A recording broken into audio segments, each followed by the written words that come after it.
In the glass towers of Manhattan's financial district, gravity doesn't discriminate between billionaires and busboys. But when a 6-month-old baby started sliding toward a 30-foot drop, only one person moved fast enough to matter. The silence that followed would haunt everyone who witnessed it. Not because of what happened, but because of who made it possible. At Pinnacle Restaurant, perched on the 47th floor of the Hartwell Financial Building, Angela Davis moves between tables with the practiced invisibility of someone who's been serving New York's elite for 12 years. No one knows that those lightning-quick reflexes once coordinated emergency trauma responses. No one even notices when she anticipates which corporate titan needs their martini refreshed before they signal. But when the most powerful men in the city freeze in the face of a life-threatening accident, she acts without hesitation. What they didn't know was that behind her server's apron was a woman trained to make split-second decisions under pressure. And with just one perfectly timed dive, she was about to prove that heroes don't always wear business suits. Because sometimes the person who saves your world is the one you've never bothered to see. The morning had started like any other at Pinnacle. Crystal glasses catching sunlight, the gentle hum of million-dollar conversations, the soft clink of silverware against bone china. But then Marcus Hamilton arrived for his power lunch, carrying his infant son in a designer carrier that cost more than most people's monthly salary. Hamilton, CEO of Hamilton Technologies, was known for his ruthless business acumen and his recent, messy divorce that had landed him with unexpected custody arrangements. His nanny had quit the day before, something about his impossible demands, leaving him to juggle a crucial merger meeting with single parenthood. The other diners watched with barely concealed irritation as Hamilton struggled to balance his baby's needs with his business calls. This wasn't a family restaurant. It was a temple to corporate power where children were as unwelcome as weakness. Angela had been assigned to serve Hamilton's table, and she'd watched him fumble through the meal with growing concern. Not for his business deals. She'd learned long ago that the wealthy always found ways to make money, but for the tiny life he seemed to view as another item on his overwhelming to-do list. She'd noticed how carelessly he'd placed the carrier on the table's edge, how he'd ignored the baby's increasingly distressed cries while barking orders into his phone about stock options and hostile takeovers. She'd seen the carrier shift slightly each time Hamilton gestured emphatically, watched it inch closer to the point where physics would take over. In 90 seconds, the laws of nature would remind everyone in that room that money couldn't buy immunity from disaster. And in that moment of crisis, the most invisible person in the room would become the most important. If this story moves you, hit that subscribe button. We share incredible stories of overlooked heroes every week. Rate this story from 0 to 10 in the comments, and tell us about a time you witnessed hidden talent being dismissed. Your stories matter, and they inspire our next videos. This is about recognizing the extraordinary people who blend into the background until the moment their expertise changes everything. Angela Davis had worked at Pinnacle Restaurant for 12 years, serving New York's financial elite with the same quiet professionalism she brought to everything in her life. Each morning, she took the subway from her modest apartment in Brooklyn, arriving early to polish already spotless tables and memorize the day's specials she'd recite dozens of times. The restaurant's clientele treated her with polite indifference. She was part of the scenery, necessary but unremarkable. They discussed hostile takeovers and insider trading while she refilled their water glasses, never considering that she might understand the implications of their conversations better than they realized. But Angela watched. She always watched. She knew that Mr. Peterson from Deutsche Bank was struggling with his son's addiction, evident in his trembling hands and the way he stared blankly when he thought no one was looking. She knew that Senator Crawford's aide suffered from chronic pain, based on how she shifted in her chair and the prescription bottle that occasionally fell from her purse. She knew which executives were having affairs, which ones were facing SEC investigations, and which ones were drinking too much to cope with the pressure. Most servers saw only the tips, the demanding attitudes, the casual dismissal that came with extreme wealth. But Angela saw the human details that years of crisis management had trained her to observe. The micro-expressions that revealed stress, the body language that indicated deception, the split-second timing that determined whether situations escalated or resolved peacefully. Pinnacle Restaurant represented everything she'd once protected, not as a waitress, but as the NYPD crisis negotiator she'd been for 15 years. The irony wasn't lost on her that she now served the same type of high-powered executives she'd once talked down from ledges during the 2008 financial crisis. Marcus Hamilton was a regular, though not a pleasant one. He had the particular arrogance of someone who'd never faced real consequences for his actions, the kind of man who believed money could solve any problem, and power could prevent any disaster. His recent divorce had made him even more irritable, snapping at servers, making impossible demands, treating everyone around him like inconvenient obstacles to his success. Today, however, something was different. Hamilton had arrived with his 6-month-old son, causing whispered conversations among the staff. Billionaire CEOs didn't typically bring babies to business lunches at Manhattan's most exclusive restaurants. The maitre d' had accommodated the unusual request only because Hamilton's monthly wine budget exceeded most people's annual salaries. Angela had been watching the situation unfold with growing unease. Hamilton was clearly out of his element, trying to conduct high-stakes business negotiations while managing an infant he seemed to view as a temporary inconvenience. He'd placed the baby's carrier precariously on the edge of the table, more focused on his phone calls than on basic safety. Et fiou, baby, a beautiful child with his father's dark hair, and what appeared to be his mother's gentler features, had been increasingly fussy throughout the meal. But Hamilton's response was to turn away from the carrier, raising his voice to compete with the crying while discussing quarterly projections with his board of directors. Angela approached the table to refill water glasses, using the opportunity to assess the situation more closely. Her trained eye immediately spotted the dangers that Hamilton's distraction had created. The carrier wasn't properly secured. The table surface was too narrow for safe placement. The baby's movements were causing subtle shifts that Hamilton didn't notice. "Excuse me, Mr. Hamilton," she said quietly, during a brief pause in his phone conversation. "Would you like me to help you move the carrier to a more secure position?" Hamilton barely glanced at her.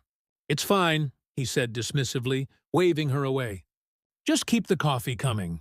But it wasn't fine.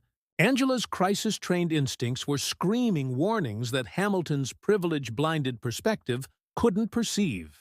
She'd spent years learning to recognize the moments before disaster struck, the subtle signs that preceded life-changing accidents.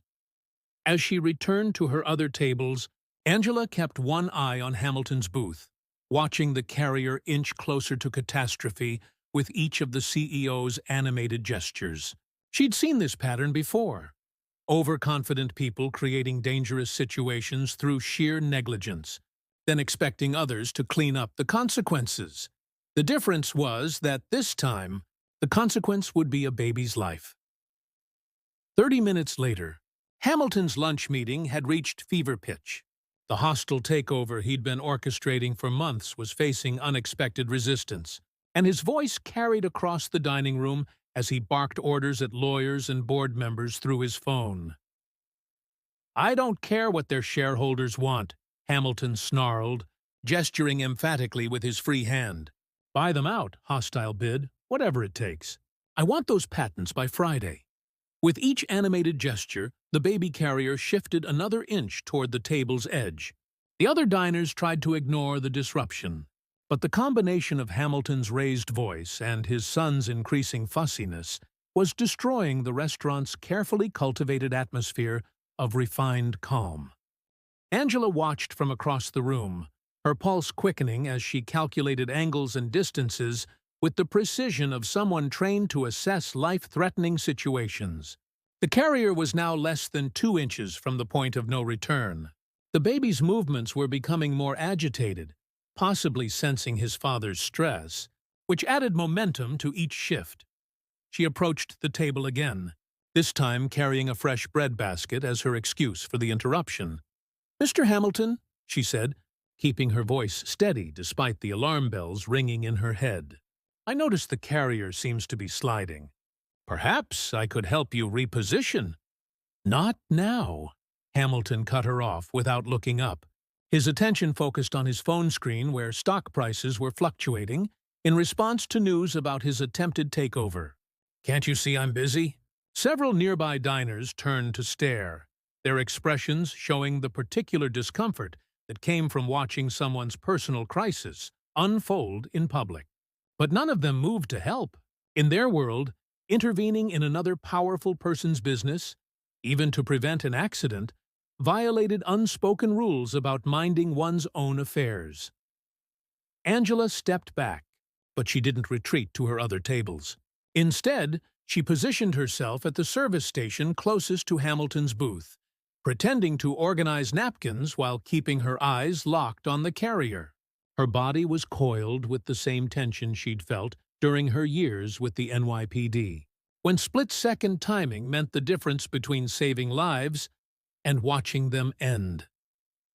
The baby's cries grew more desperate, his small body arching in the carrier as if trying to communicate the danger his father couldn't see. Hamilton's response was to turn further away from the table, raising his voice to compensate for the noise, while his gestures became more expansive. "Listen to me very carefully," Hamilton said into his phone, his finger jabbing at the air for emphasis.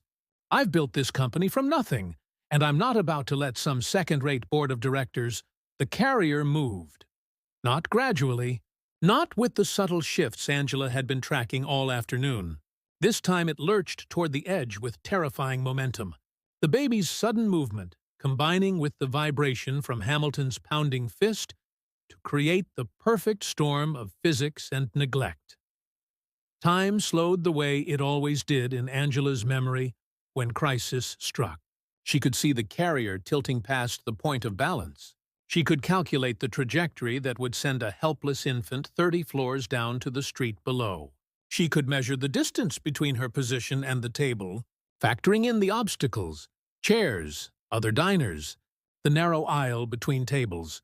Most clearly of all, she could see that Hamilton remained oblivious to the disaster unfolding inches from his elbow, his back turned to his son as he focused on financial conquest, with the tunnel vision of someone who'd never learned that some things mattered more than money. Sittin. Other diners were beginning to notice something was wrong, but their reactions moved with the sluggish pace of people unaccustomed to physical danger. Shocked gasps, half-formed warnings, the delayed recognition that catastrophe was immeasurable in stock options or quarterly earnings. Angela didn't think. 15 years of crisis training took over, muscle memory overriding social boundaries and employment hierarchies. She moved with the fluid precision of someone who'd spent a career rushing toward danger, while others fled from it. Because in that crystalline moment between safety and tragedy, the most invisible person in the room became the only one who could prevent an unthinkable loss. In her small apartment in Brooklyn, Angela sat at her kitchen table, staring at a framed photograph she'd kept hidden in a drawer for 3 years.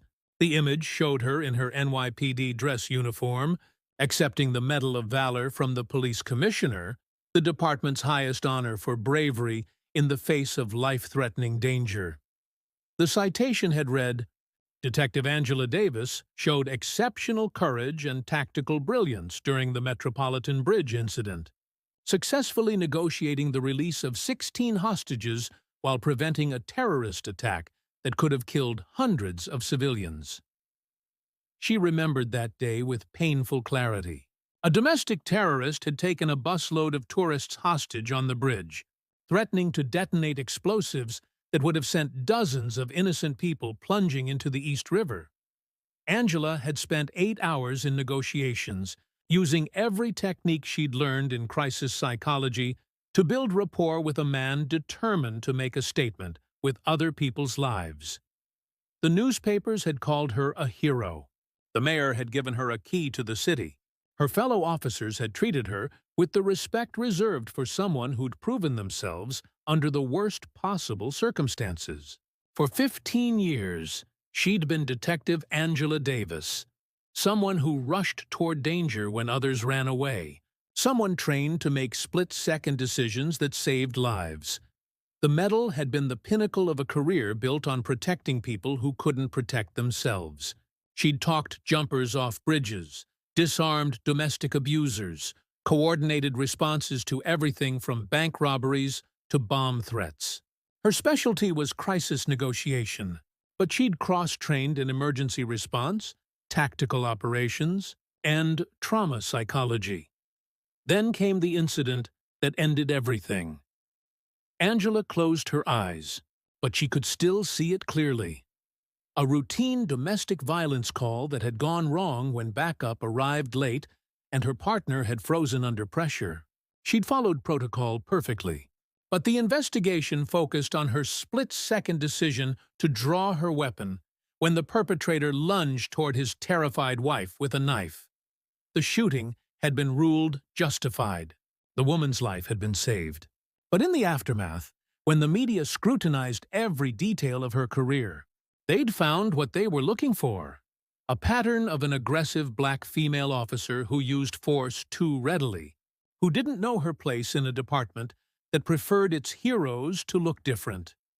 The final straw came during the internal affairs investigation, when her commanding officer, a man whose life she'd saved twice during their partnership, suggested she might be happier in a less confrontational line of work.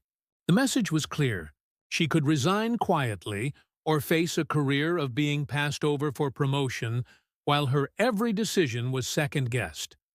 Angela had chosen dignity over fighting a battle she couldn't win. She'd submitted her resignation with 3 commendations in her file and 15 years of exemplary service, then watched younger, less qualified officers take the positions she'd earned through competence and courage. The transition to civilian life had been brutal. Her savings had dwindled during months of job searching, as potential employers seemed uncomfortable with a former police officer who didn't fit their expectations. The restaurant job at Pinnacle had been supposed to be temporary, just until something better came along. 3 years later, she was still serving people who wouldn't have lasted 5 minutes in the situations she'd handled daily as a detective. She watched them make decisions worth millions of dollars while being unable to recognize basic safety hazards. She listened to them complain about stress that paled compared to negotiating with armed criminals or talking desperate people back from the edge of suicide. But she'd also learned something valuable during her years of invisibility. People revealed their true selves when they thought no one important was watching. She developed an even keener eye for reading situations, for anticipating problems before they escalated, for recognizing the moments when intervention could prevent tragedy. The skills that had made her an exceptional police officer hadn't disappeared just because she'd traded her badge for an apron. If anything, they'd been refined by her new perspective as someone society had relegated to the background. Angela put the photograph back in the drawer, but this time she didn't close it completely.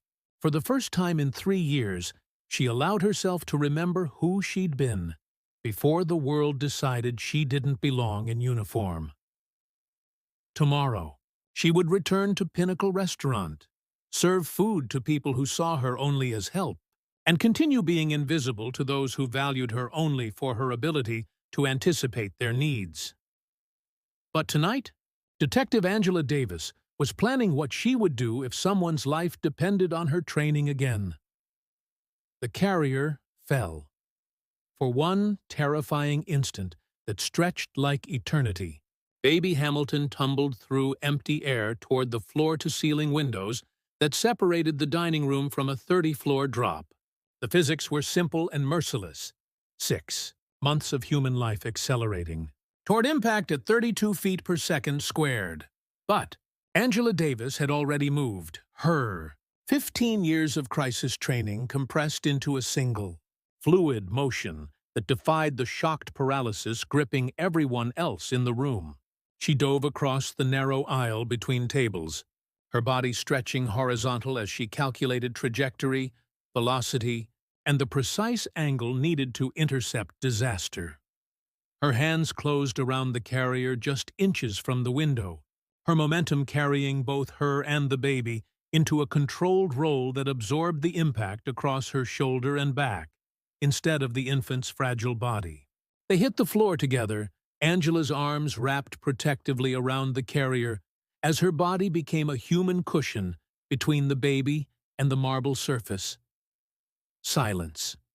Complete, absolute silence filled Pinnacle Restaurant as the reality of what had just occurred penetrated the shocked minds of Manhattan's most powerful people. They had just witnessed someone's child nearly plummet to his death, and watched a waitress move faster than physics should have allowed to prevent it. The baby, miraculously, was unharmed. His cries had stopped, replaced by wide-eyed curiosity as he stared up at the woman who'd caught him. Angela's training had been perfect. She'd absorbed all the impact while keeping the carrier stable, preventing even the whiplash that could have injured his tiny neck. Hamilton stood frozen at his table, his phone still pressed to his ear, his face cycling through shock, disbelief, and the dawning realization of how close he'd come to losing his son. Around the dining room, other diners slowly rose from their seats, their expressions showing the particular horror of people who'd almost witnessed an unthinkable tragedy. "Oh my God," Hamilton whispered, his phone clattering to the table. "Oh my God! Oh my God!" Angela carefully extracted herself from beneath the carrier, her movements precise and controlled despite the adrenaline flooding her system. She checked the baby quickly but thoroughly, pupils responsive, breathing normal, no signs of injury or distress. Her hands moved with practiced efficiency, running through the same assessment protocol she'd used countless times when responding to accidents during her police career.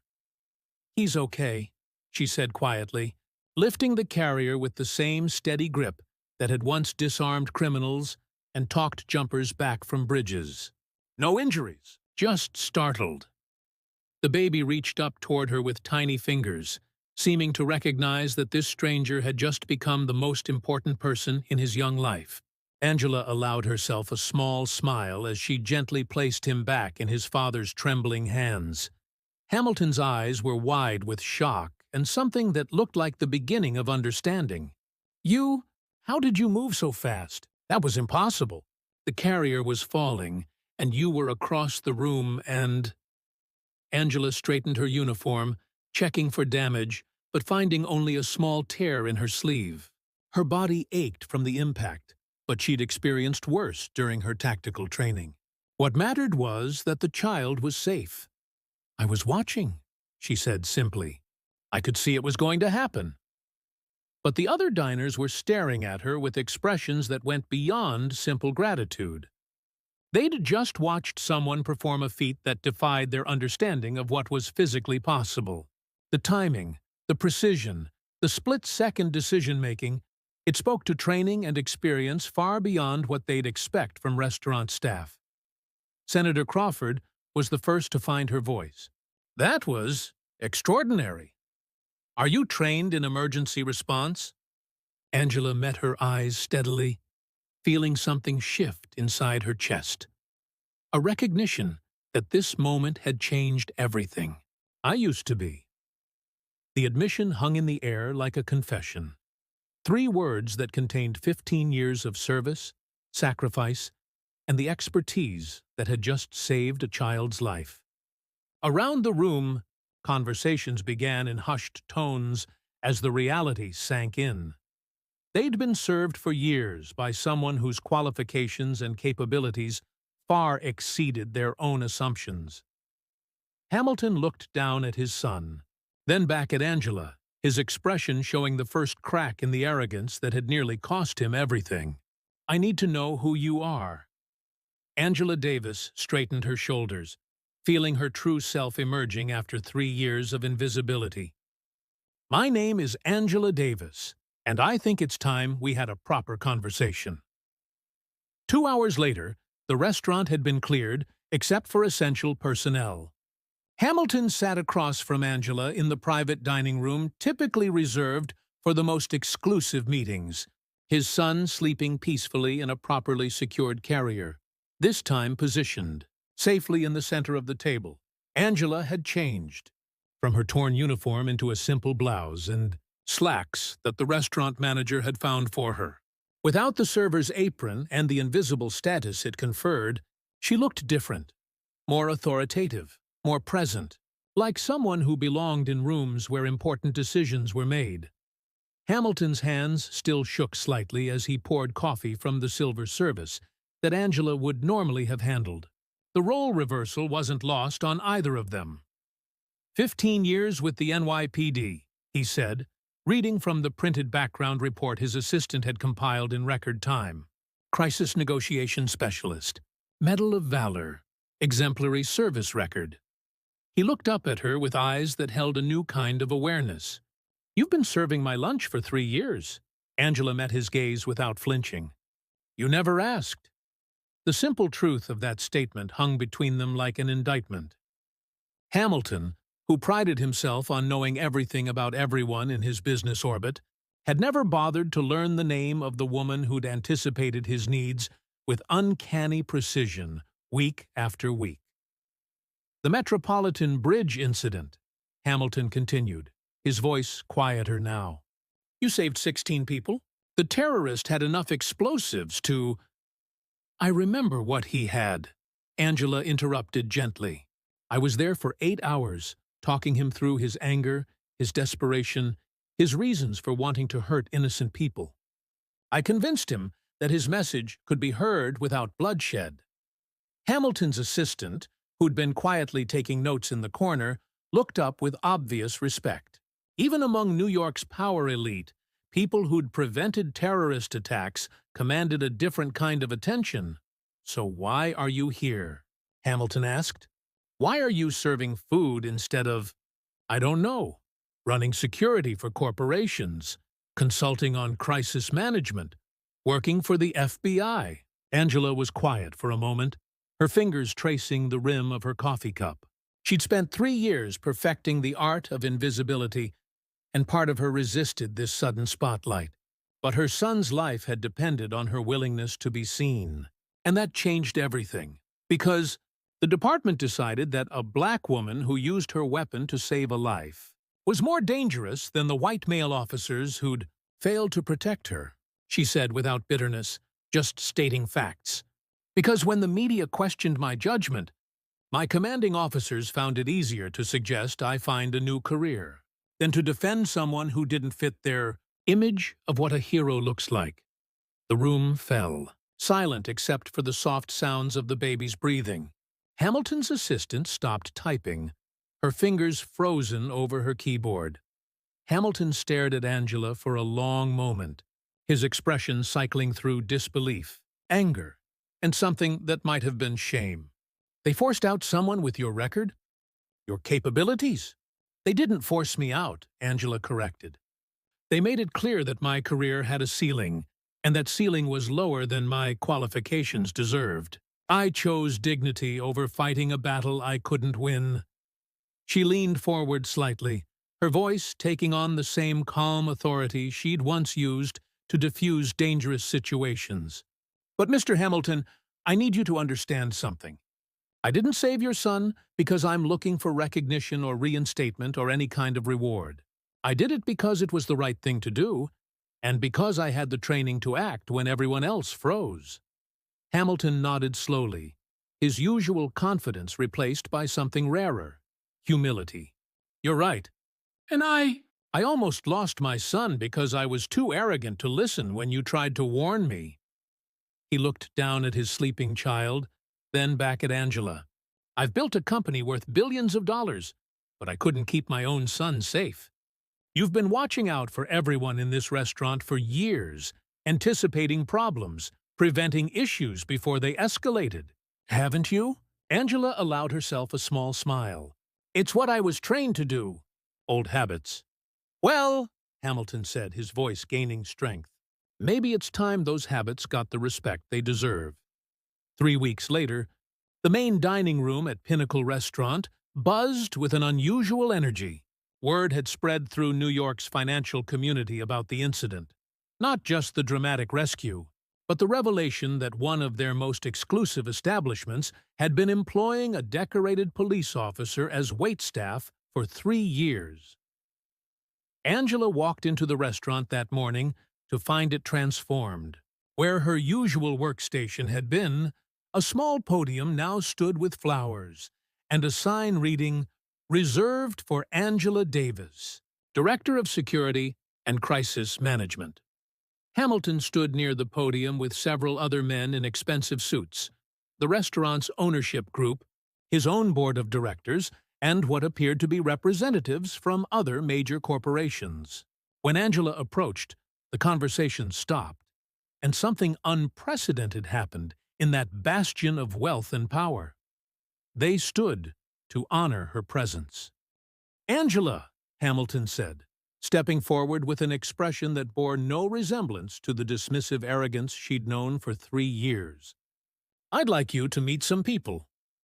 The introductions that followed would have been impossible to imagine a month earlier. CEOs who'd barely acknowledged her existence while she served their meals now listened intently as Hamilton described her qualifications, her service record, her demonstrated ability to assess and respond to crisis situations. "We've been thinking," said Margaret Chen, CEO of Chen Financial Group, "about how many potential disasters we might have avoided if we'd known we had someone with your expertise in the room. How many situations you probably diffused without us even realizing there was a problem." Angela thought about the countless times she'd quietly intervened over the years, suggesting a different table when she noticed someone's suspicious behavior, alerting management to potential security issues, even talking down an intoxicated client who'd been making threats about his ex-wife. She'd been practicing crisis management the entire time, just without recognition or proper authority. "The position we're offering," Hamilton continued, "is unprecedented. Director of Security and Crisis Management for the Hartwell Financial Building and our associated properties. You'd be responsible for threat assessment, emergency response planning, and crisis intervention for some of the most important financial institutions in the city." The salary figure he named was more than double what she'd earned as a police detective, with full benefits, stock options, and the kind of respect she'd thought she'd lost forever. But the most important part came next. "We're also establishing the Angela Davis Foundation," said Robert Martinez, whose hedge fund occupied 3 floors of the building, "for first responders who've faced discrimination or been forced out of service. Career transition support, legal advocacy, placement services, because what happened to you shouldn't happen to anyone." Angela felt her throat tighten with emotion she'd kept suppressed for 3 years. Around the room, she saw faces that had once looked through her as if she were invisible, now seeing her clearly for the first time. "There's one condition," she said, her voice steady despite the magnitude of the moment. "I want to work directly with the NYPD to identify other officers, especially women and minorities, who've been pushed out despite exemplary service records. This city lost experience and expertise when people like me were made to feel unwelcome. That needs to change." Hamilton nodded immediately. "Done. We'll establish a pipeline program. The foundation will have full funding and whatever political influence we can provide." The baby, now in a properly secured carrier, that never left Hamilton's sight, cooed softly as if approving of the arrangement. Angela smiled, remembering how his tiny fingers had reached for her in those crucial moments after the rescue. "I accept," she said, then added with a slight smile, "but I have one request for the transition period." Anything, Hamilton said. I'd like to keep working shifts here occasionally. Not because I have to, but because I want to. This place taught me something important about seeing people clearly, about recognizing when someone has more to offer than their current circumstances suggest. She looked around the room at faces that now showed genuine respect instead of casual dismissal. Besides, you never know when you might need someone who's trained to spot trouble before it starts. The applause that followed was unlike anything Pinnacle Restaurant had ever witnessed. Not the polite acknowledgement that accompanied business achievements, but the deep, sustained recognition of someone who'd earned their place through service, sacrifice, and the willingness to act when others could not. Angela Davis, former detective, former invisible server, current director of security and crisis management, smiled as she realized she'd finally found her way home. 6 months later, Angela Davis walked through the security checkpoint she'd designed for the Hartwell Financial Building, greeting the guards who now worked under her direction. The same executives who'd once barely noticed her serving their meals now sought her advice on everything from corporate security to personal safety protocols. But every Tuesday, she still picked up shifts at Pinnacle Restaurant. Not because she needed the money. Her new position paid more than she'd ever imagined earning, but because serving tables had taught her something invaluable about the power of truly seeing people. From her corner booth, Marcus Hamilton watched her work with obvious admiration. His son, now walking and babbling, reached eagerly for Angie whenever she approached their table. Hamilton had become a different kind of father since the incident. Attentive, protective, but never dismissive of the people whose expertise might protect his family. "You know what I learned that day?" Hamilton said as Angela refilled his coffee. "I learned that competence doesn't come with a uniform or a title. It comes from character, training, and the willingness to act when it matters most." Angela smiled as she watched young executives at nearby tables, many of them participants in her foundation's mentorship program for displaced first responders. Former police officers, firefighters, and EMTs who'd been overlooked or pushed aside now found new careers in corporate security, crisis management, and emergency planning. The best protection, she told the business leadership seminar she spoke to monthly, comes from people you might never notice until you need them most. The security guard who remembers faces, the custodian who notices when something's out of place, the server who can read body language and spot trouble before it starts. Her story had become legend in financial circles, but more importantly, it had become a blueprint for recognizing hidden talent in unexpected places. Companies throughout the city had begun examining their own staff differently, asking what expertise might be hiding behind job titles that didn't reflect true capabilities. As Angela finished her shift and prepared to return to her office 30 floors up, she reflected on the strange journey that had brought her from detective to server to executive. The skills had always been the same: observation, quick thinking, the courage to act in crisis moments. Only the recognition had changed. Sometimes the most powerful people are the ones nobody sees coming.